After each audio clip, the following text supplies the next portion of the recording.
समाचार में आप सभी का स्वागत है। आइए रुक करते हैं राज्य भर में घटित कुछ खास खबरों पर। मंत्री निर्मला सीतारमण द्वारा आज संसद में पेश किया गया वोट ऑन अकाउंट प्रधानमंत्री नरेंद्र मोदी के विजन का प्रोग्रेसिव दस्तावेज है जो देश के भविष्य के विकास को दर्शाता है। Confederation of all India traders के राष्ट्रीय अध्यक्ष बीसी भारतीय एवं राष्ट्रीय महामंत्री प्रवीण खंडेलवाल ने कहा कि 11.1 लाख करोड़ रुपए का सबसे अधिक कैपिटलाइज देश के बाजारों में बड़ा व्यापार लगेगा। वही लॉजिस्टिक कॉरिडोर बनाने तथा रेलवे की माल ढुलाई की अधिक सक्षम बनाने से माल की आवाज ही और अधिक सरलता से होगी, जिससे भी व्यापार में वृद्धि होगी।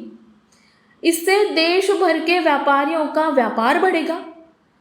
भारतीय खंडेलवाल ने आगे कहा कि 11.1 लाख करोड़ के खर्च से देश में विभिन्न परियोजनाओं से व्यापार बढ़ेगा, वही बड़े पैमाने पर रोजगार भी बढ़ेगा।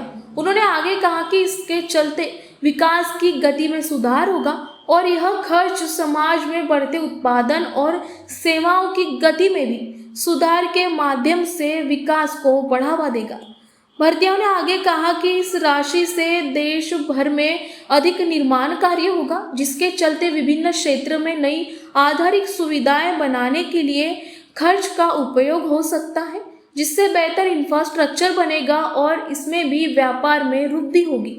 उन्होंने कहा कि इससे उत्पादन में वृद्धि होगी तथा यह खर्च उत्पादन को बढ़ावा देने और विभिन्न उद्योगों को सक्षम बनाने के माध्यम से व्यापार में वृद्धि की स्थिति में सुधार कर सकता है। बहुत बड़ी अपेक्षा न करते हुए हमने पहले भी कहा था भाषण के ऊपर ध्यान रखना है, उससे हमको आने वाली दिशा दिखेगी।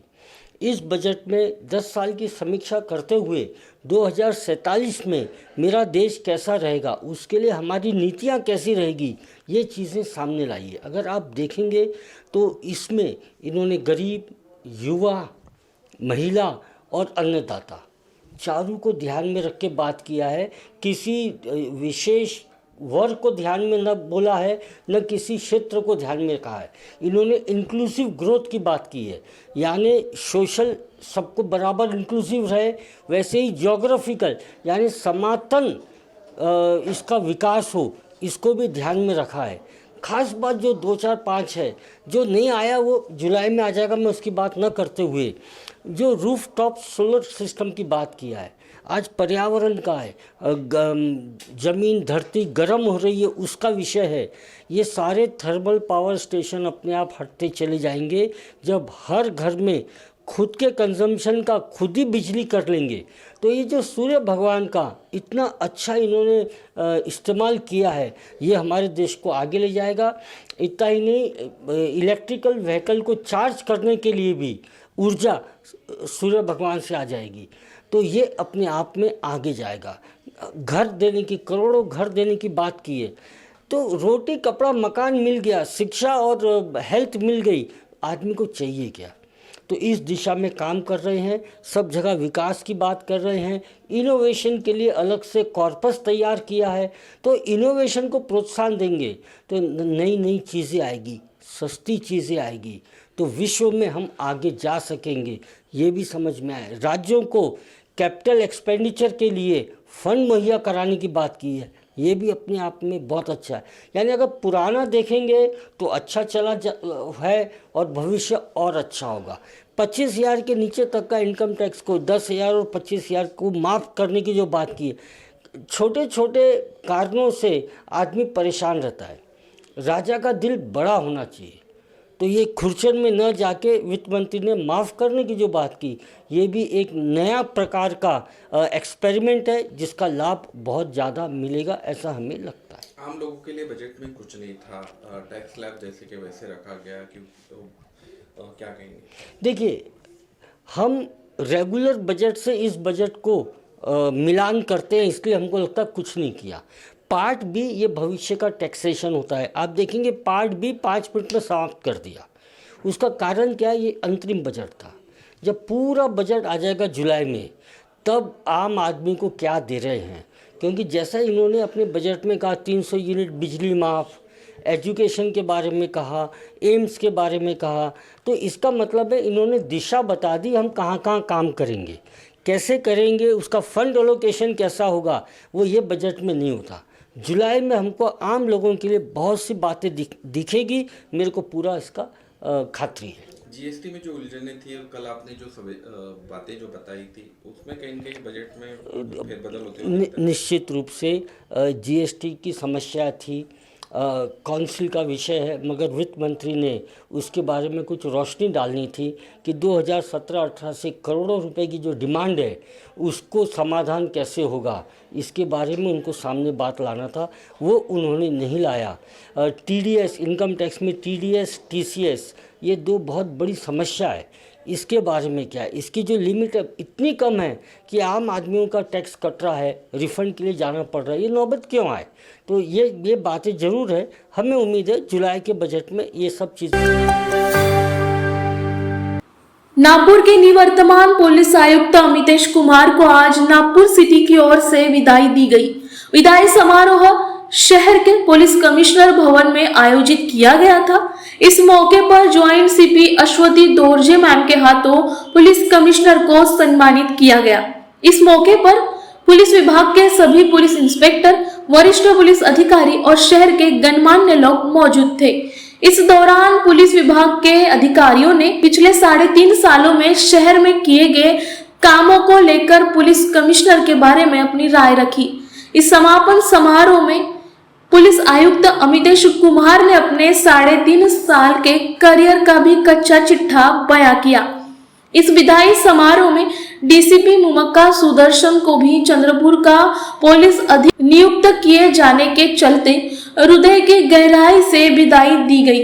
बहुत बहुत धन्यवाद। ते खरं 3.5 वर्षाचे कार्यकाल नागपूरला अत्यंत सॅटिस्फाईंग आणि अत्यंत चांगले कार्यकाल गेला आणि त्यामध्ये विशेष करून आमचे सर्व वरिष्ठ अधिकारी, आमचे सर्व अधिकारी आणि कर्मचारी यांचे मोठ्या प्रमाणात आम्हाला सहभाग लाभला, जेणेकरून जनताची अपेक्षा आणि आम्हाला दिलेली जे जबाबदारी पोलीस दलाला आहे ते पूर्ण करण्यात यश मिळाला। आम जनता, जे सर्व प्रकारचे जे स्टेक होल्डर्स आहेत त्यांचे मोठ्या प्रमाणात विश्वास आणि सहकार्य पोलीस विभागाला लाभला, त्याच्याबद्दल त्यांचे सर्वांचे अभिनंदन। आणि विशेष करून सर्व पत्रकार बंधू भगिनीने, इलेक्ट्रॉनिक मीडिया असतील, प्रिंट मीडिया असतील, डिजिटल ऑनलाईन प्लॅटफॉर्म्स असतील, सर्वांचे अत्यंत चांगला सहकार्य मिळाला आणि आम्हाला विश्वास आहे की अशाच प्रकारचे आपण जे प्रेम आणि विश्वास आम्हाला दाखवले ते पुढच्या काळात पण अशाच प्रकारचे विश्वास आपले राहील पोलीस दलाला। आणि अत्यंत चांगली टेन्युअर गेली आणि चॅलेंजेस येत असते। आमचे जबाबदारी, आम्हाला वेगवेगळे प्रकारचे जबाबदारी पार पाडताना चॅलेंजेस असते, परंतु अत्यंत चांगल्या रीतीने सगळ्यांचे सहभाग लाभला, जेणेकरून चांगला कार्यकाल गेला।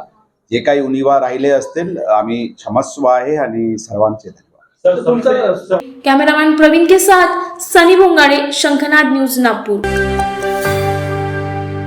आज का बजट प्रधानमंत्री नरेंद्र मोदी द्वारा 2047 तक देश को विश्व गुरु बनाने के संकल्प के मद्देनजर है। वन मंत्री सुधीर मुनगंटीवार ने कहा कि यह एक ऐसा बजट है जिसके चलते अंतिम व्यक्ति को भी लाभ होगा। मुनगंटीवार ने आगे कहा, विपक्ष ने पहले क्या रोशनी की, इसका आकलन कर फिर विरोध किया जाना चाहिए। देश में 36 लाख करोड़ बांटे गए, जिसमें 1 करोड़ लोगों को सोलर से बिजली मिलेगी।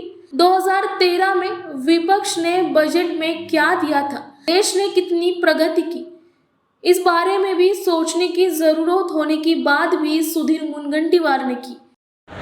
बाजार समित्यांमध्ये निवडणुका होणार नाही, मग माहिती नाही अशी कोणती कायदा पारित केला बाजार समितीला, भरून मदत दिली जाणार तो कायदा, त्यानुसार आता निवडणुका होणार नाही असं मला वाटत नाही। मी माहिती घेऊन सांगेन। बाजार समितीच्या बाबतीत, खाजगी बाजार समितीच्या बाबतीत आपण म्हणता कदाचित असू शकेल, सहकारी संस्था किंवा इतर माध्यमातून होणाऱ्या बाजार समित्यांमध्ये निवडणुका तर होतीच ना।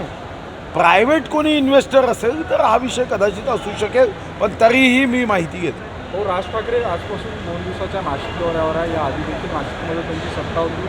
आगामी लोकसभा आणि विधानसभा निवडणुकीच्या पार्श्वभूमीवर त्यांनी पुन्हा एकदा मोर्चेबांधणी करायला सुरुवात केली. ठीक आहे ना, प्रत्येक पक्षाचा अधिकार आहे, त्यांनी मोर्चेबांधणी केली पाहिजे आणि मोर्चेबांधणी करूनही मोदीजी आहे तो मुमकिन आहे. त्यामुळे मोदीजी हे आता देशाच्या राजकीय क्षेत्रामध्ये विकासाचे केंद्रबिंदू आहे. आपल्याला जर विकासामध्ये योगदान द्यायचं असेल तर आता जनतेच्या हे लक्षात आलं की मोदीजीशिवाय कोणी देऊ शकत नाही. संजय राऊत यांनी मनसेला पण महाविकास आघाडीमध्ये सामील होण्याची ऑफर देऊ केलेली आहे. आता त्यांना आवश्यकताच आहे, त्यांना अशा पद्धतीने महाविकास आघाडीला मदतीची आवश्यकता आहे. त्यामुळे बिचारे ते करताय, करू द्या त्यांना त्यांचा प्रयत्न. काल राष्ट्रवादीच्या सुनावणी दरम्यान अजित पवार गटाने असा मत मांडलं सुनावणीमध्ये की शरद पवार हे सदस्यच नाही राष्ट्रवादी, त्यामुळे त्यांचा राष्ट्रवादी अधिकारच आहे. तुम्ही कशा प्रकारे बघता त्यांच्या नाही, याच्याकडे मी सकारात्मक दृष्टिकोनातून बघतो. देशासाठी जे जे म्हणून देशहिताचं आहे ते ते घडावं आणि ईश्वराने हे घडवण्यासाठी निश्चितपणे अनेकांना सद्बुद्धी द्यावी असं मला व्यक्तिगत रीतीने वाटतं. मोदी तिसऱ्यांदा निवडून आले तर देशातली शेवटची इलेक्शन असं फरके होणार आहे. हा बरोबर आहे, शेवटची निवडणूक म्हणजे काँग्रेससाठी शेवटची निवडणूक कोणी विचारायलाच तयार नाही आहे. आज तुम्ही इंडिया अलायन्स पाहिलं, काय गोष्टी सांगायचे. 24मध्ये तर मंत्रिमंडळाचे खाते वाटप झाले, खातेच वाटप झाली नाही, खात्यावरून भांडणं सुरू झाली, पंतप्रधान पदावरून भांडणं सुरू झाली. आणि आज आमची ममता दीदी म्हणते मैं काँग्रेस के साथ यहाँ पश्चिम बंगाल में नहीं लढूंगी. तिकडे पंजाबचे मान म्हणते मैं नहीं लढूंगा. इकडे आपण बिहारमध्ये पाहिलं, tata bye bye goodbye करत नितीश कुमारजींनी सांगितलं की कमल खिलेगा तोही विकास होगा. असं आता अनेक ठिकाणी घडणार आहे. त्यामुळे मला वाटतं की याच्यामध्ये काही प्रश्न उपस्थित व्हायचा आणि नंतर राहुल गांधीजी आधे उधर गए आधे इधर गए, अब मैं अकेला बचा हूँ असं म्हणण्याची वेळ येऊ नये एवढंच बघावं लागेल. शिबू सोरेनने काल त्यांना राजीनामा द्यावा लागला भ्रष्टाचाराचा. हा, मग चौकशी झाली, भ्रष्टाचार झाला तर याच्या अगोदरही अनेकांना राजीनामे द्यावे लागले. भ्रष्टाचार केला तर राजीनामा दिला पाहिजे. पैसे खायचे असेल तर तयारी ठेवली पाहिजे. उद्धव ठाकरेंनी म्हटलेलं आहे की राम ही मोदींची खाजगी संपत्ती नाही आणि शिवाजी महाराजांशी तुलना करणं म्हणजे निर्बुद्धपणाचं लक्षण आहे. नाही, हे तर शिवाजी महाराजांची तुलना कोणी करायचा प्रश्नच नाही. पण साधारणतः एखाद्या कोणी नेत्यांनी व्यक्तींनी तुलना केली म्हणजे मोदीजींनी स्वतःची तुलना केली याचा अर्थ होत नाही. आपल्याही राज्यामध्ये शरद पवार साहेबांना जाणता राजा म्हणायचे, ही तुलना कोणी केली? माननीय बाळासाहेबांना प्रति शिवाजी म्हणायचे, कोणी तुलना केली? मला वाटतं की विस्मरणच एवढं आहे. बरं जागं हे PhD वगैरे जागे नाही. भाजपसोबत गेलं की क्लीन मिळतं हीच मोदीची गॅरंटी असल्याची टीका पण उद्धव ठाकरे. अच्छा, म्हणजे त्यांना यायची इच्छा झाली असेल आता, कारण त्यांच्याकडे खूप चौकशा सुरू झाल्या आहेत. तर त्यांना असं वाटत असेल की आपण भाजपमध्ये गेलो तर क्लीन चिट मिळेल म्हणून कदाचित हे भाव व्यक्त करत असेल. शंखनाद न्यूज के लिए ब्यूरो रिपोर्ट। चंद्रपुर शहर के घनी आबादी वाले इलाके में भालू के हमले के बाद वन विभाग अलर्ट हो गया। वन विभाग की रेस्क्यू टीम ने आज क्षेत्र का निरीक्षण किया। जिन वन क्षेत्रों में भालू के घुसने की आशंका है वहां कैमरे और पिंजरे लगाए गए। चंद्रपुर शहर की घनी आबादी वाले भिवापुर सुपरमार्केट इलाके में एक भालू दिखाई दिया है।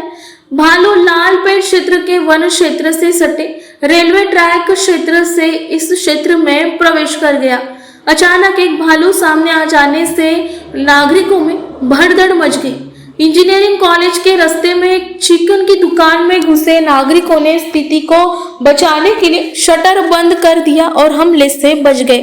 संभव है कि अश्विनी लालपेट कोयला खदान क्षेत्र से राजीव गांधी इंजीनियरिंग कॉलेज के पीछे जंगल में प्रवेश कर गया हो, इसीलिए वन विभाग की टीम आज सुबह से ही क्षेत्र में गश्त कर रही है। घनी आबादी वाले इलाके में भालू के घुसने से इलाके के लोग डरे हुए हैं। वन विभाग का मानना है कि यदि इस क्षेत्र को साफ कर दिया जाए तो यह उपद्रव कम हो जाएगा। शंखनाद न्यूज के लिए ब्यूरो रिपोर्ट। शंखनाद न्यूज के लिए ब्यूरो रिपोर्ट। न्यूज चैनल के हिंदी समाचार में आज बस इतना ही। कल फिर मिलेंगे राज्य भर की अहम खबरों के साथ। तब तक मुझे इजाजत दीजिए। नमस्कार।